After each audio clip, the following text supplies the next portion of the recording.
Evangelho diário.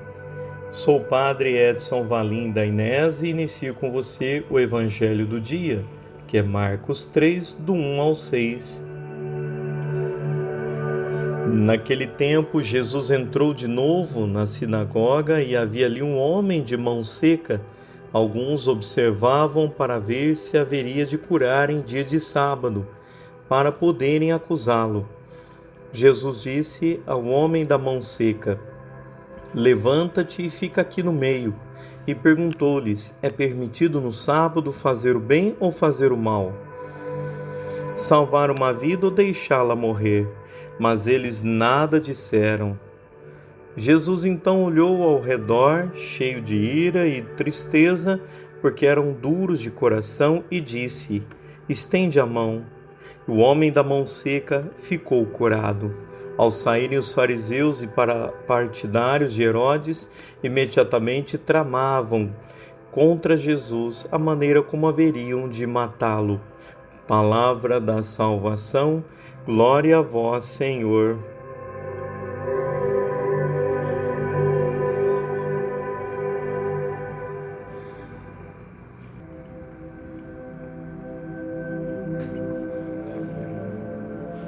Queridos irmãos e irmãs, as nossas mãos, o que ela representa?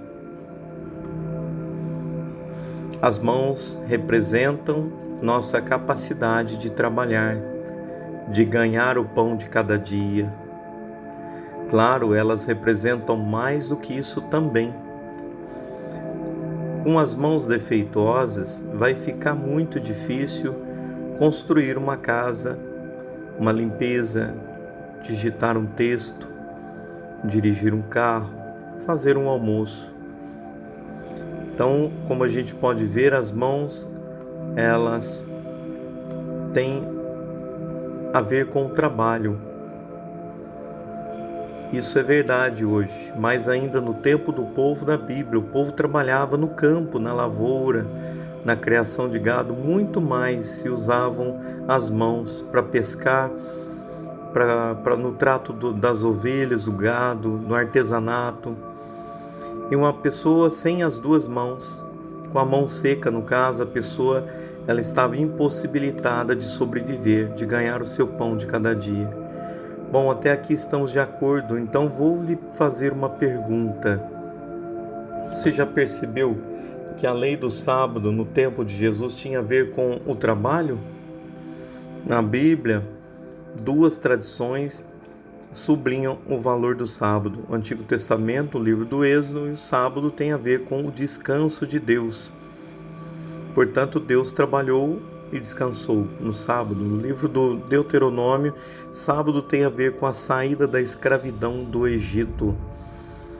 Guardar o sábado é manter viva a memória da conquista desse regime do faraó, da escravidão do faraó, a dignidade do trabalhador que é dono da sua capacidade de produzir o seu trabalho, os seus frutos, né?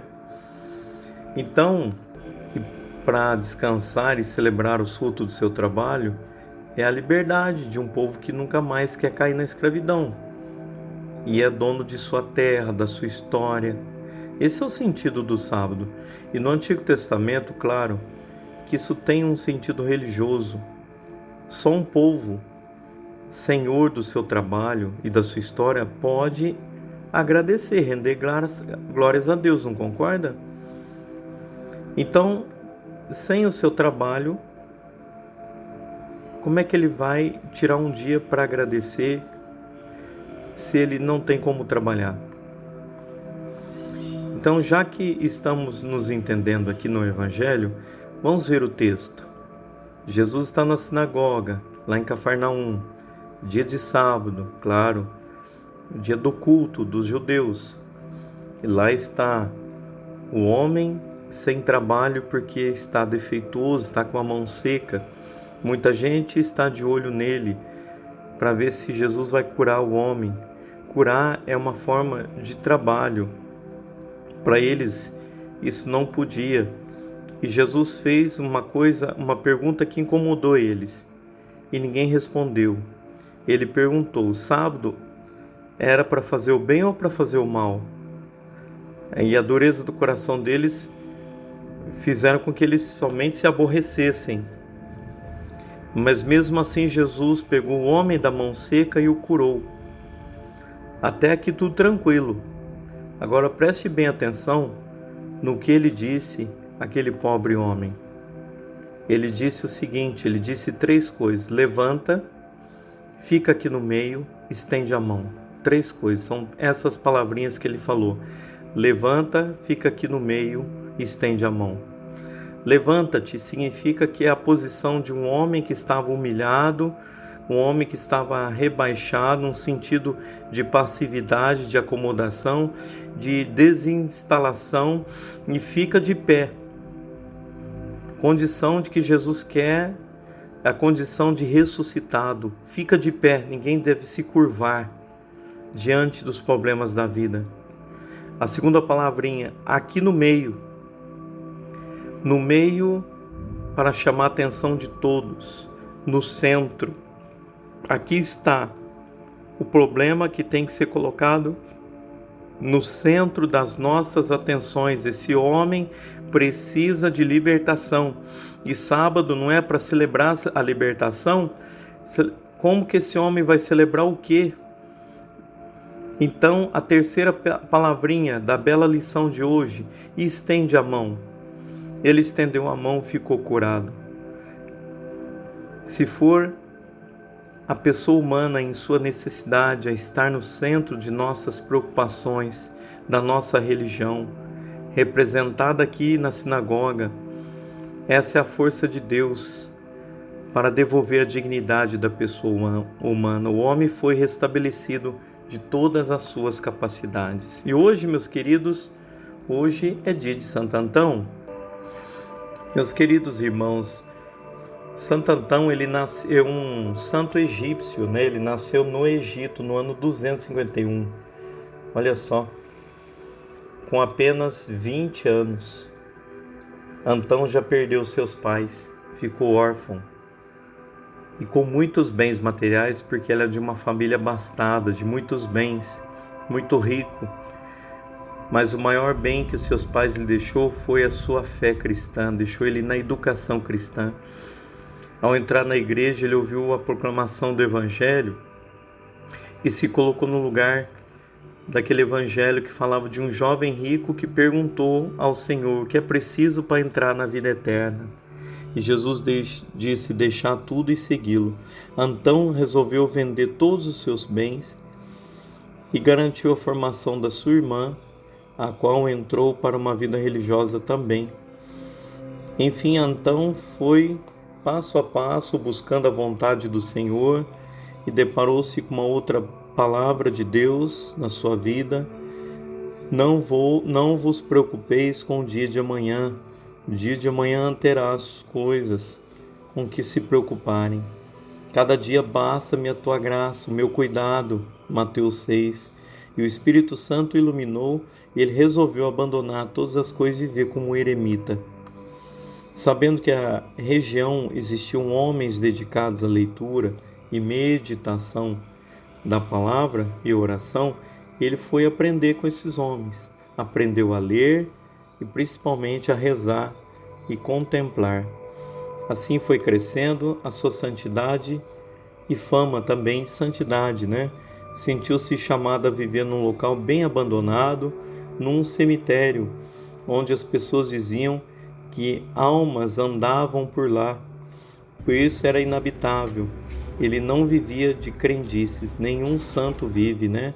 Então foi viver nesse local. Na verdade, eram serpentes que estavam por lá, por isso ninguém se aproximava. A imaginação humana vê coisas onde não existe. Então Antão construiu muros naquele lugar e viveu ali dentro, na penitência, na meditação, e as pessoas eram canais da providência, pois elas lhe mandavam comida, mandavam pão por cima do muro, e ele as aconselhava, até que, com tanta gente querendo viver como Santo Antão, naquele lugar, surgiram os monges.